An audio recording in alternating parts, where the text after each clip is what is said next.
চট্টগ্রামের ship breaking ইয়ার্ডে gas বিষক্রিয়ায় ৮ শ্রমিকের প্রাণহানি, গাফিলতির অভিযোগ দমকলের, ক্ষতিপূরণের আশ্বাস কর্তৃপক্ষের। মন্ত্রিসভায় বড় রদবদলের আভাস, স্বরাষ্ট্র ও পানি সম্পদে গুঞ্জন, দলেও আসছে পরিবর্তন, ভারপ্রাপ্ত মহাসচিব হতে পারেন রিজভী। মোহাম্মদপুরের কিশোর গ্যাং লিডার ইমন হত্যার গডফাদারের খোঁজে র্যাব, জহিরুল সহ ৫ সন্ত্রাসী গ্রেফতার, বিদেশি পিস্তল গুলি জব্দ।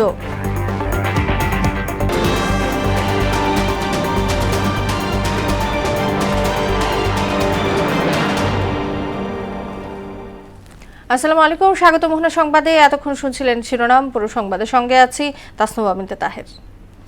চট্টগ্রামের সীতাকুণ্ডে ভাটিয়ারি শিপ ব্রেকিং ইয়ার্ডে বিষাক্ত গ্যাস লিকেজে ৮ শ্রমিকের মৃত্যু হয়েছে, এতে আহত হয়েছেন আরও কয়েকজন। সকালে ফেরদৌস স্টিল শিপ ব্রেকিং ইয়ার্ডে এই দুর্ঘটনা ঘটে। জানা যায়, হাউসকিপিং এর সময় ট্যাঙ্ক থেকে নির্গত গ্যাসে অজ্ঞান হয়ে পড়েন কর্মরত শ্রমিকেরা। পরে হাসপাতালে তাদের ৮ জনকে মৃত ঘোষণা করেন চিকিৎসক। চট্টগ্রাম থেকে সুমন কুমারদের প্রতিবেদন, জানাচ্ছেন মিশাল বিনতে আনোয়ার। চট্টগ্রামের সীতাকুণ্ডে ফেরদৌস স্টিল শিপ ব্রেকিং ইয়ার্ডে একটি ট্যাঙ্ক থেকে বিষাক্ত গ্যাস ছড়িয়ে ৮ জন নিহত হয়েছেন। এই ঘটনায় আহত হয়েছেন আরও বেশ কয়েকজন। প্রত্যক্ষদর্শীরা জানান, শুক্রবার সকালে ওই ইয়ার্ডে কাটার জন্য রাখা একটি পুরনো জাহাজে হাউসকিপিং এর সময় হঠাৎ একটি গোপন ট্যাঙ্ক থেকে বিষাক্ত গ্যাস নির্গত হতে শুরু করলে মুহূর্তেই বিষক্রিয়া অজ্ঞান হয়ে পড়েন কর্মরত শ্রমিকরা। জাহাজের ভিতরে এরকম রুমের সাইডে এরকম ট্যাঙ্কি আছে, ট্যাঙ্কি হোল করে দিচ্ছে, আর ওই সম্পূর্ণ রুমে যা ছিল ওইটা গ্যাস গরম আছে। সবাই কাজ করতে করতে পামরুমের ওখানে যে গ্যাস আছে ওটা বলতে পারে না কাটারম্যান। বিষাক্ত গ্যাসটা ঢাকনা খোলা মাত্রই গ্যাস ছড়িয়ে পড়িয়া সবার অবস্থা খারাপ।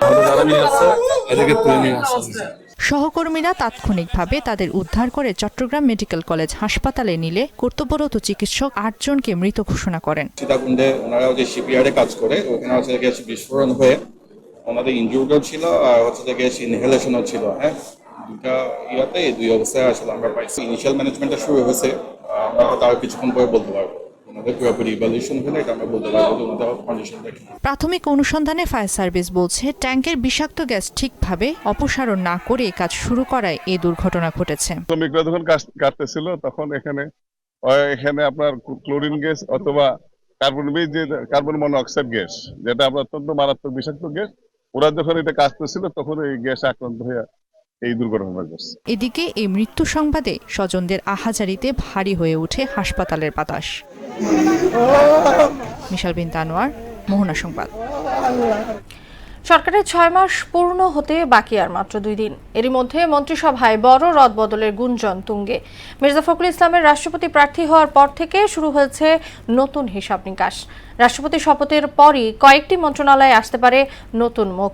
শুধু সরকারে নয়, বিএনপির দলীয় কাঠামোতেই আসছে বড় পরিবর্তন। নাজমুল ইসলামের প্রতিবেদন।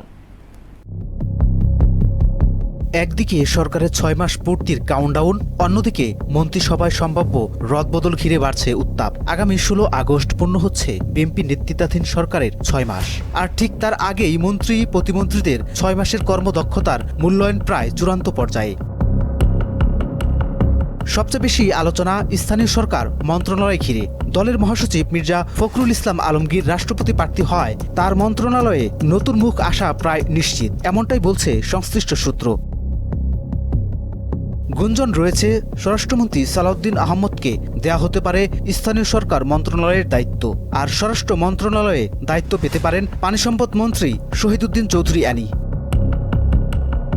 তথ্যমন্ত্রী জহিরুদ্দিন স্বপনের দপ্তরেও পরিবর্তন আসতে পারে বলে আলোচনা রয়েছে। পানি সম্পদ মন্ত্রণালয়ের দায়িত্ব তাকে দেওয়া হতে পারে এমন কথাও শোনা যাচ্ছে। আর তথ্য মন্ত্রণালয়ে আসতে পারে ডক্টর জাহিদুর রহমান। সম্প্রতি এক সংবাদ সম্মেলনে সম্ভাব্য রদবদলের কথা জানান ডাক্তার জাহিদ। স্বাস্থ্য ও শিক্ষা মন্ত্রণালয়েও পরিবর্তন সম্ভাবনা নিয়ে আলোচনা রয়েছে। স্বাস্থ্যমন্ত্রী সর্দার মোহাম্মদ শাকাওয়াত হোসেন বকুল এবং শিক্ষামন্ত্রী ডক্টর আ.ন.ম এহসানুল হক মিলনের দায়িত্ব পুনর্বণ্টন কিংবা পরিবর্তনের কথাও রয়েছে আলোচনায়। এর পাশাপাশি স্থায়ী কমিটির সদস্য ডক্টর খন্দকার মুশাররফ হোসেন, ডক্টর আব্দুল মঈন খান, গয়েশ্বরচন্দ্র রায় ও সেলিমা রহমানের নামও সম্ভাব্য নতুন দায়িত্বের তালিকায় রয়েছে বলে সূত্রের দাবি। দলের যুগ্ম মহাসচিব হাবিবুন নবী খান সুহেল গুরুত্বপূর্ণ মন্ত্রণালয়ের দায়িত্ব পেতে পারেন এমন আলোচনাও রয়েছে। টেকনোক্যাট কোটায় মন্ত্রিসভায় আসতে পারে কয়েকজন নতুন মুখ। আলোচনায় রয়েছে রুহুল কবির রিজভী, সৈয়দ মোয়াজ্জেম হোসেন আলাল ও অধ্যাপক ডক্টর মওদুদ হোসেন আলমগীর পাভেল। পাশাপাশি শরিক ও সমমননা দল থেকেও মন্ত্রিসভায় আসতে পারে সাইফুল হক ও আন্দালিফ রহমান পার্থ। 6 মাসের কর্মদক্ষতায় মূল্যায়ন ঘিরে মন্ত্রিসভায় রদবদলের জোর হিসাব নিকাশ চলছে। কে থাকছে, কে যাচ্ছেন, কার দপ্তর বদলাচ্ছে, সব নজর এখন প্রধানমন্ত্রীর সিদ্ধান্তের দিকে। নাজমুল ইসলাম, মোহনা সংবাদ, ঢাকা। সরকার 6 মাসে তার দেয়া প্রতিশ্রুতির অধিকাংশই বাস্তবায়ন করেছে বলে দাবি করেছেন প্রধানমন্ত্রীর রাজনৈতিক উপদেষ্টা ও বিএনপির সিনিয়র যুগ্ম মহাসচিব রুহুল কবির রিজভী। বিকেলে দলটির কেন্দ্রীয় কার্যালয়ে আয়োজিত এক সংবাদ সম্মেলনে তিনি কথা বলেন। সাবেক প্রধানমন্ত্রী খালেদা জিয়ার জন্মদিন উপলক্ষে গৃহীত কর্মসূচির কথা জানিয়ে তিনি বলেন, কাল সারা দেশে দলীয় কার্যালয় সহ বিভিন্ন স্থানে দোয়া মাহফিল আয়োজন করা হবে। কর্মসূচি যথাযোগ্য মর্যাদায় পালনে বিএনপি ও সহযোগী সংগঠনের নেতাকর্মীদের প্রতি আহ্বান জানান রিজভী। আগামীকাল ঢাকা সহ সারা দেশে দলীয় কার্যালয়গুলোতে দোয়া অনুষ্ঠিত হবে। নয়াপল্টনের কেন্দ্রীয় কার্যালয়ে সকাল 11টায় দোয়া অনুষ্ঠানটি অনুষ্ঠিত হবে এবং গুলশান কার্যালয়ে বাদ আসর দোয়া অনুষ্ঠিত হবে। 5 মাসে বিএনপি টেন্ডার থেকে শুরু করে সব জায়গায় ভাগ বাটোয়ারা আর লুটপাটের বাজার বসিয়েছে বলে অভিযোগ করেন জামায়াতের সেক্রেটারি জেনারেল মিয়া গোলাম পরওয়ার। সকালে খুলনা প্রেস ক্লাবে লিয়াকত আলী মিলনায়তনে যুব সম্মেলনে কথা বলেন তিনি। আওয়ামী লীগের আমলের মতো এখন বিরোধী দলের উপর দমন পীড়ন চলছে বলে মন্তব্য করেন মিয়া গোলাম পরওয়ার। 5 মাস যে বললেন না, দলীয় 11টা সরকারি পদ, additional secretary, deputy secretary, election commission, বিভিন্ন কর্পোরেশনে আপনারা আপনাদের দলীয় লোকদেরকে নিয়োগ দিয়েছেন। টাকা পয়সা, টেন্ডার, কাজের লুটপাটের বড় বাজার তারা বসে গেছে।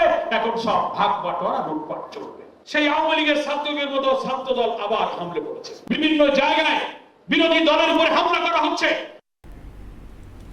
মোহাম্মদপুরে কিশোর গ্যাং লিডার অ্যালেক্স ইমন হত্যা মামলায় অন্যতম আসামি জহিরুল ইসলাম রিপল ওরফে বিপুল সহ 5 সন্ত্রাসীকে গ্রেফতার করেছে র্যাব।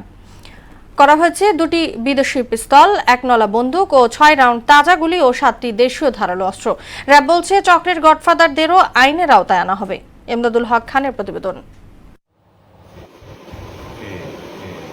আধিপত্য বিস্তারকে কেন্দ্র করে রক্তাক্ত রায়ের বাজার, প্রকাশ্য দিবালোকে হত্যাকাণ্ড। 12 এপ্রিল মোহাম্মদপুর রায়ের বাজার বেরিবাদ এলাকায় কিশোর গ্যাং লিডার অ্যালেক্স ইমনকে কুপিয়ে হত্যার অভিযোগ ওঠে বিপুল ও তার সহযোগীদের বিরুদ্ধে। এ ঘটনায় মোহাম্মদপুর থানায় 20 জনকে আসামি করে দায়ের হয় হত্যা মামলা। আসামিদের ধরতে অভিযান চালায় র্যাব। 48 ঘন্টার মধ্যেই এজাহার নামীয় 4 আসামিকে গ্রেপ্তার করা হয়। এরই ধারাবাহিকতায় নতুন করে গ্রেপ্তার করা হয়েছে 7 নম্বর আসামি জহিরুল ইসলাম রিপল ওরফে বিপুলকে। কিশোর গ্যাং লিডার অ্যালেক্স ইমন হত্যা মামলার অন্যতম আসামি জহিরুল ইসলাম রিপল ওরফে বিপুল সহ 5 জন সন্ত্রাসীকে 2টি বিদেশি পিস্তল, 1টি 1 নলা বন্দুক, 6 রাউন্ড তাজা গুলি এবং 7টি ধারালো দেশীয় অস্ত্রসহ রাজধানীর মোহাম্মদপুর এবং ঢাকা জেলার কেরানীগঞ্জ মডেল থানা এলাকাতে গ্রেপ্তার করেছে র্যাব 2। শুধু বিপুল নয়, কেরানীগঞ্জ ও মোহাম্মদপুরে পৃথক অভিযানে গ্রেপ্তার করা হয়েছে এই মামলার আরও 4 সন্ত্রাসীকে। অ্যালেক্স ইমন হত্যার নেপথ্যে কারা, কি ছিল বিরোধের মূল কারণ, এসব প্রশ্নের উত্তর তদন্ত জিজ্ঞাসাবাদে মিলবে বলে জানিয়েছে র্যাব। তদন্তকারী কর্মকর্তা তাদেরকে রিমান্ডে কিংবা জিজ্ঞাসাবাদ করে যখন তারা আদালতে 164 ধারায় জবানবন্দি দেয়, তখন আসলে বোঝা যায় যে এরা কেন হত্যাটা করেছে, এর পিছনে কে আছে। তিনি বলেন, অপরাধীদের গ্রেপ্তারের পাশাপাশি মোহাম্মদপুরে বাড়ানো হয়েছে টহল ও নজরদারি।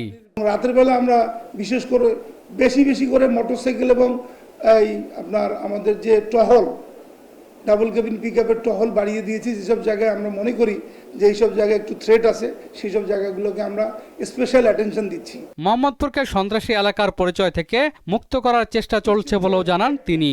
মোহাম্মদপুর আসলে সিটি অফ গড, সেটা অনেক কথা বলা হয়, এগুলো আসলে একটা হাইপ। এগুলো থেকে আমরা মোহাম্মদপুরকে বের করে নিয়ে আসার চেষ্টা করছি। এমদাদুল হক খান, মোহনা সংবাদ, ঢাকা। বৃহস্পতিবার রাতে ট্রলার চোখে গাজীপুরের কারখানা বাজার থেকে সাকারসর যাওয়ার পথে নিখোঁজ হন মোয়াজ্জেম নামের এক ব্যক্তি। পরে তার লাশ তুরাগ নদী থেকে উদ্ধার করে পুলিশ। ধারণা করা হচ্ছে তাকে হত্যা করে লাশ নদীতে ফেলে দেওয়া হয়েছে। এ ব্যাপারে জিজ্ঞাসাবাদের জন্য নিহতের সহযাত্রী সহ 5 জনকে জিজ্ঞাসাবাদের জন্য আটক করেছে পুলিশ।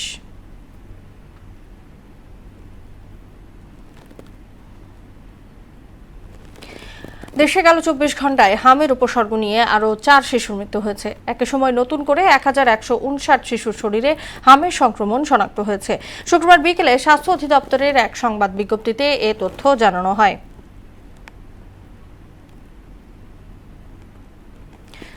প্রধানমন্ত্রীর নির্দেশনায় আগামীর ঢাকা গড়ে তোলা হচ্ছে, যে ঢাকা হবে প্রতিটি নাগরিকের জন্য নিরাপদ, বাসযোগ্য ও পরিবেশ বান্ধব।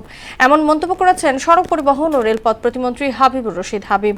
তিনি বলেন, রাজধানীকে নিরাপদ, মাদক মুক্ত ও পরিবেশ বান্ধব নগরী হিসেবে গড়ে তুলতে সরকার বিভিন্ন পরিকল্পনা নিয়েছে। এদিকে ঢাকাকে একটি পরিচ্ছন্ন ও বাসযোগ্য নগরী হিসেবে গড়ে তুলতে নগরবাসীকে শহর পরিচ্ছন্ন রাখার আহ্বান জানিয়েছেন ঢাকা দক্ষিণের প্রশাসক আব্দুল সালাম। ভোরে রাজধানীর দোয়েল চত্বরে ঢাকা হেরিটেজ সাইকেল র্যালির উদ্বোধন অনুষ্ঠানে এসব কথা বলেন তারা। ক্লিন সিটি, গ্রিন সিটি করতে চাই। গাছ লাগান, পরিবেশকে ভালোবাসুন, ঢাকা নগরকে ভালোবাসুন। আপনার যত্রতত্র আবর্জনা ফেলবেন না, রাস্তা পরিষ্কার রাখুন। তাহলে আমরা অনেক কিছু থেকে, মশা থেকে মুক্ত হতে পারবো, জলজট থেকে আমরা মুক্ত হতে পারবো। একটি সুন্দর ঢাকা আমরা পাবো। ঢাকাকে আমরা একটি নিরাপদ ঢাকা চাই, ঢাকাকে একটি পরিচ্ছন্ন এবং বাসযোগ্য ঢাকা চাই। সেই প্রত্যয়ে মাননীয় প্রধানমন্ত্রী জনাব তারেক রহমানের নেতৃত্বে আজকে মাননীয় প্রশাসক জনাব আব্দুল সালাম ভাইয়ের নেতৃত্বে আগামী ঢাকা গড়ে তোলা হচ্ছে, যে ঢাকায় প্রতিটি নাগরিক নিরাপদ থাকবে, প্রতিটি নাগরিকের জন্য একটি স্বাচ্ছন্দ্য পরিবেশ থাকবে। নিত্যপণ্যের দামে দিশেহারা সীমিত আয়ের মানুষ। রাজধানী বাজারে অধিকাংশ সবজি শতকের ঘর ছাড়িয়েছে। গরিবের আমিষ, ডিম, ব্রয়লার মুরগির ঊর্ধ্বমুখী দামে নাজেহাল ক্রেতা। তেলাপিয়া, পাঙ্গাসের মতো চাষের মাছও নিম্ন আয়ের নাগালে নেই। দ্রব্যমূল্যের লাগামহীন দামে কমছে মানুষের ক্রয় ক্ষমতা। বাজার ঘুরে আরো জানাচ্ছেন উষা ফেরদৌস। এখন অনেকের ঘরে দেখেন আলুর ভর্তাও জুটে না, সবকিছুই নাগালের বাইরে আছে, মানুষ আর বাঁচবে না। সরকার বাজার যাচাই করে জুলাই মূল্যস্ফীতি কমে 8.32% তথ্য দিলেও বাস্তবতা উল্টো। মুদ্রাস্ফীতি আসলে এক বছর আগেই 2 দশকের উপরে চলে গেছে, বাট যদিও সরকার বলছে, বাট আসলে বাজারে তার কোনো প্রভাব নাই। রাজধানীর বাজারে কাঁচামরিচ 180 থেকে 220, বরবটি 100 থেকে 120, করলা 130, বেগুন 120 থেকে 140, টমেটো 120, মাঝারি লাউ 130, সবই শতকের ঘরে। 120 টাকা 100 টাকা নিচে কোনো সবজি নাই। মধ্যবিত্ত মানুষ আমরা তো 120 টাকা করে, তো 40 টাকা 150 টাকা কেজি তো আমরা খেতে পারি না। বাজারে গত 2 সপ্তাহ আগে 1 ডজন ডিমের দাম ছিল 130 থেকে 140, বর্তমানে সেই ডিম বিক্রি হচ্ছে 150 থেকে 160 টাকায়। ডিমটার সিন্ডিকেটটা কোথায় হয় এটা তো আমি বুঝতে পারতাম না। এই দেখলাম 120 টাকা ডজন, হ্যাঁ এখন 150 টাকা ডজন। ডিমের দাম বাড়লে তো নিম্ন আয়ের মানুষের প্রোটিনের চাহিদা সেটা পূরণ করা খুব সংকটপূর্ণ হয়ে যায়।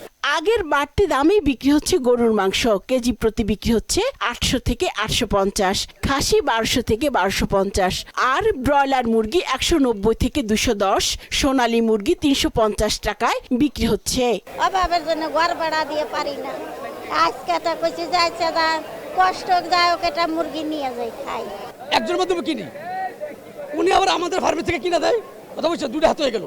আবার আমরাই না আবার বিক্রি করে, কথা বলছে 3 হাত হয়ে গেল। বিক্রি করতেছে 800, 850 টাকা কেজি, 820 টাকা কেজি, এরকম উপরে তো কিছু করার নেই, 800 উপরে কিনাই পড়ে। এদিকে মাছের বাজারেও নেই স্বস্তি। তেলাপিয়া, পাঙ্গাস, রুই ও সিলভার কার্পের মতো কম দামি মাছও বিক্রি হচ্ছে 280 থেকে 450 টাকায়, আর রুই আকার ভেদে 350 থেকে 550। জেলেদেরও সমস্যা না, আর যারা বিক্রি করতেছে তাদেরও সমস্যা না। এটা যাদের মাধ্যমে তারা কিনতেছে তারা এই সিন্ডিকেটটা করতেছে। চাষের মাছও যদি বেশি হয় কিনতে পারবে না, মাছ খেতে পারবে না। আধা কেজি মাছ কেজি 500 টাকা যায়, 1000 টাকা কেজি। দ্রব্যমূল্যের দাম কমাতে উৎপাদক থেকে রাজধানীর বাজার পর্যন্ত সরবরাহ চেইন স্বাভাবিক রাখা এবং কোন পর্যায়ে কি হারে দাম বাড়ছে তা তদারকির দাবি ক্রেতাদের। উষা ফেরদৌস, মোহনা সংবাদ, ঢাকা। সরকার খেলাধুলার মাধ্যমে সুস্থ ও মাদকমুক্ত দেশ গড়ে তুলতে চায় বলে জানিয়েছেন ক্রীড়া প্রতিমন্ত্রী আমিনুল হক। দুপুরে এফডিসিতে আন্তর্জাতিক যুব দিবস উপলক্ষে আয়োজিত বিতর্ক প্রতিযোগিতায় এসব কথা বলেন তিনি। বলেন, যুব সমাজকে মাদকাসক্তি থেকে দূরে রাখতে খেলাধুলার কোনো বিকল্প নেই। এ সময় তিনি বলেন, গ্রামীণ নারী ও যুব সমাজের উন্নয়নেও সরকার কাজ করছে। দেশের তরুণদের দক্ষ ও আত্মনির্ভরশীল করে গড়ে তুলতে খেলাধুলার পাশাপাশি বিভিন্ন কর্মমুখী উদ্যোগ নেওয়া হচ্ছে বলেও জানান তিনি। যুব সমাজকে দক্ষ করতে পারি সেই বিষয় নিয়ে ইতিমধ্যে আমাদের একটি বেসিক যে ট্রেনিং টেকনোলজি রয়েছে সেখানে আমরা প্রায় ৯৬০০ জনকে আমরা সেই ট্রেনিংগুলো দিচ্ছি। পাশাপাশি অ্যাডভান্স ট্রেনিং এর জন্য আমরা প্রায় ১৬০০ আমাদের যুব এবং যুব নারীকে সিলেক্ট করে সেই কার্যক্রমগুলো আমরা পরিচালিত করছি। এমনভাবে গড়ে তুলতে চাই আমাদের যুব এবং যুব নারীদেরকে, তারা সত্যিকার অর্থেই যাতে দক্ষতা অর্জন করে, তারা যাতে তাদের কর্মসংস্থান নিশ্চিত করে, তারা যাতে তার নিজের পরিবার এবং তার নিজেকে যাতে স্বাবলম্বী করতে পারে। শেষ করব মোহনা সংবাদ, যাবার আগে সুনামগুলো জানিয়ে দিচ্ছি আরো একবার।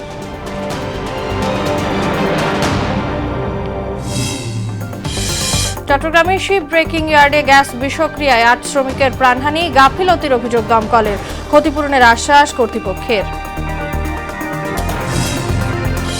মন্ত্রিসভায় বড় রদবদলের আভাস, স্বরাষ্ট্র ও পানি সম্পদে গুঞ্জন, দলেও আসছে পরিবর্তন, ভারপ্রাপ্ত মহাসচিব হতে পারেন রিজভী। মোহাম্মদপুরের কিশোর গ্যাং লিডার ইমন হত্যার গডফাদারের খোঁজে র্যাব, জহিরুল সহ ৫ সন্ত্রাসী গ্রেপ্তার, বিদেশি পিস্তল গুলি জব্দ। এই ছিল মোহনা সংবাদে। পরবর্তী সংবাদ রাত ৯টায়, এর আগে সন্ধ্যা ৭টায় দেখবেন সংবাদ এক নজরে। মোহনার সবশেষ খবর জানতে ভিজিট করুন www.mohana.tv। সংবাদ দেখতে পারেন ফেসবুক ও ইউটিউবেও। এতক্ষণ সঙ্গে থাকার জন্য ধন্যবাদ সবাইকে।